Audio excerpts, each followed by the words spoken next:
Phishing, clicking into trouble. Every school system, no matter what antivirus, firewall, or other protection measures they use, is going to receive phishing emails.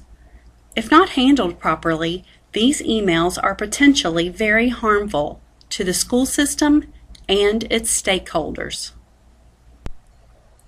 By the end of this presentation, you should be able to explain what phishing is, examine an email for phishing, and explain how smartphones can also get infected with malware. Over the years, hackers have discovered that it is easy to commit cybercrimes. They use several different phishing techniques to lure in their victims to steal identities, money, or information.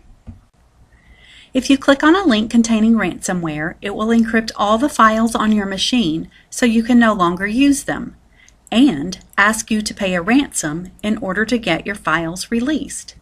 This could be an individual computer or a network server. Over the last year, hackers have found that school systems make good victims for ransomware.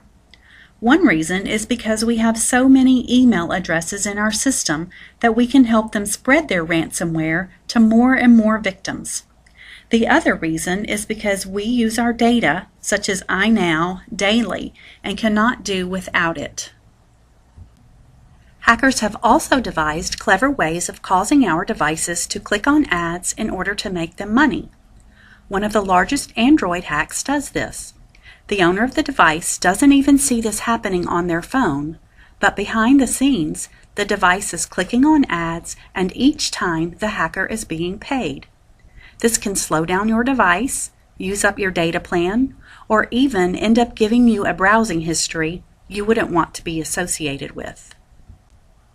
In other cases, phishing emails are sent containing links that download malware onto devices so that in the future they can take control of those devices for various reasons. In Washington State last year, a student paid a fee in order for his school system's network to be taken down during their online testing window. Keep this example in mind when we talk later about why you should be concerned when even after clicking, it doesn't seem to do anything bad to your computer. If you think having a password is going to protect you from malware, think again. Password cracking software is readily available for download on the internet. A simple alpha-only password poses no obstacle at all and can be cracked in 1/3 of a millisecond. Some school systems require their employees to use strong passwords, which take much longer to hack. Strong passwords contain at least 8 characters, upper and lowercase letters, as well as numbers and a symbol. These present a much bigger challenge for these computer programs. But even this does no good if the user clicks on malware, because the hacker's software may be capable of just grabbing the password from the machine or the browser. In fact, we make it easy for even non-hackers to get into our accounts by saving our passwords into our browsers. Think about it. If someone knows or can guess your login ID, and many commercial online services now use your email account as the login ID, and you save your password into your browser, all anyone has to do is type in that login ID and click their way through your account. Unless you are the only person using the device, saving your password in the browser is not a safe thing to be doing. As you know, we are bound by the federal FERPA law to keep our students' educational records confidential. So what happens when a teacher saves his or her password into Chrome or another browser? Now their students have an easy time just going to the iNow login screen and logging in as the teacher. This is probably happening in many school systems. If you've been making a habit of saving your passwords in your browsers, go to this site to learn how to remove them. So by now, it should be pretty obvious that antivirus software can't protect us from every form of malware or intrusion. And it ought to be pretty obvious that we all need to be part of our security system. We run into problems, potentially very serious problems, when we put more value on convenience than safety in our quest to just make it through the day. We all need to do our part by reading emails thoroughly and think before we click. And being familiar with the signs of phishing can really help us out. Remember, just because you do not see something happen after clicking on a link does not mean that nothing bad happened. So, we need to think every time we click on something, it could be malware. Hackers are not stupid. They send out millions of phishing emails a day for a reason. The phishing email that comes to your inbox may not be directed at you personally. You may just be part of the food chain. Think about how parents respond when they get an email from their child's teacher or administrator. As soon as they see it, they are going to open it. School systems are the hub of the community. Within our email system, we have addresses for thousands of parents, businesses, local and state government officials, even our own retirement system. This makes school systems a great place for hackers to start. Send malware into a system full of busy teachers whose contact lists contain parent email addresses, and you're off and running, spreading your malware in search of victims. And now, since most of us have our email accounts on our phone, we can infect even more people if we make the wrong move. Clicking on an infected link sent to your school email address while using your smartphone may give the malicious software access to the personal contacts stored on your phone. And you can now download malware onto your phone through apps. Hackers create fake apps in order to infect your phone or gain access to your contacts. Although it is no guarantee that an app is free from malware just because it's available in the official app stores, it is better than downloading an app from some random website. Hackers post links for popular or enticing sounding apps on websites in order to get you to download their malware. You should always read the permissions that you are giving an app before downloading it. Keep in mind that some legitimate apps may need access to your contacts and the SMS or text messaging in order to work. But be careful that apps needing these permissions are legitimate and that you are getting them from the official stores. This happened in our recent malware outbreak. An app developer wanted his app to show more downloads in the App Store so that potential users would consider it popular and safe. So they included a program in the download that caused the app to immediately start sending text to every phone number on the person's phone that included a message saying how great the app was, along with a link to download it. Also, read the ratings and take them into consideration. Some of them might be fake, but you might avoid downloading an app that is going to cause your device problems by reviewing these before downloading. Here are some warning signs that your device might have malware on it. If you see several of these happening on your phone, you may want to uninstall any app that you downloaded before the problem began. You should run at least one anti-malware app on your smartphone. Here are just a few examples. Make sure to choose a well-known antivirus firm, then choose a legitimate app from that vendor from their official website or from the official App Store. Unfortunately, it is no longer a question of whether or not you will get a malware-ridden email. It's a matter of what you do with them when you get them, because you will get them. So let's learn more about how hackers use phishing. There are several different types of phishing. They can be used alone or in combination with each other. We will be discussing each one and how to spot them. The very first clue that a message might contain malware is if it contains a link, an image, or a file, either as an image in the body of the message or as an attachment. Because we all share websites and files with each other on a daily basis, this means that nearly every other message you receive could contain malware. Clue number 2 is when an email asks you to confirm your account or password, or warns you that you are about out of storage or your account needs to be renewed. Never click on a link in such an email. When you get an email message from someone you don't know and it contains a link, file, or attachment, be careful. Here is an example. You don't know Cindy Smith. Maybe there is a real Cindy Smith at UAB, maybe not. But no one told you that your school would be participating in a survey, so that makes it even more suspicious. Basically, there is no reason for you to do anything with a generic sounding email like this except send it to the trash. Here's another example.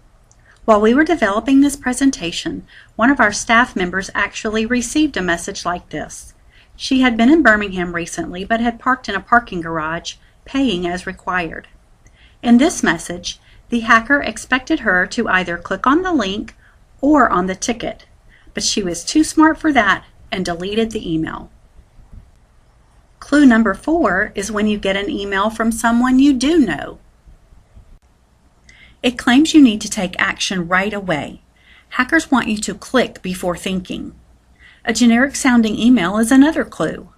Once hackers gain access to an account, they use that account to resend their malware-infected message out to everyone in that person's contact list. This happens over and over again. Since hackers can't make their message sound like everyone they are using to spread it, they keep their messages short. Watch out for odd-sounding grammar in emails, especially if the email is asking you to click on anything. Getting an email from a fellow employee's personal account could mean that their personal account is infected. Check with them before clicking on anything in the email. Finally, be suspicious of any links that are underlined words instead of the full address. It looks nice, but hackers use this trick so you won't see where they are taking you. Here is an example of an email from someone you know. At least you think it is. Yet it has 2 red flags. It is calling for urgency, and it contains linked words. These should stop you from clicking on the link right away. Instead, hover your pointer over the sender's name to see if the address really matches up. If it doesn't, you know it's malicious. Keep in mind that even if it shows the correct email for Fred, that still doesn't mean he sent it. Hover over the hyperlinked words to see where they lead. If it looks odd in any way, do not click. Keep in mind that hackers often set up fake websites and register them with names that are very similar to official websites. So, be on the lookout for addresses with multiple parts separated by periods and consider them to be a red flag. In this case, the email address shows up and is legitimate, but again, there are red flags. The email is very generic and it contains a linked file. You can hover over the file to see what it actually opens, but since you may not be able to tell whether or not it is really safe by doing this, you shouldn't click on it given how generic the message is. Be very careful of anyone sharing files with you using Dropbox or any other online storage services. Remember, all anyone has to do to put an icon for Dropbox into an email is to save the graphic. Insert it as a graphic into the body of the email and then set it up to link to anywhere they want. When you get emails from people you know or people you don't know that look suspicious, never click. Hover over the links or call the senders to be sure the odd-sounding email with the links is legitimate.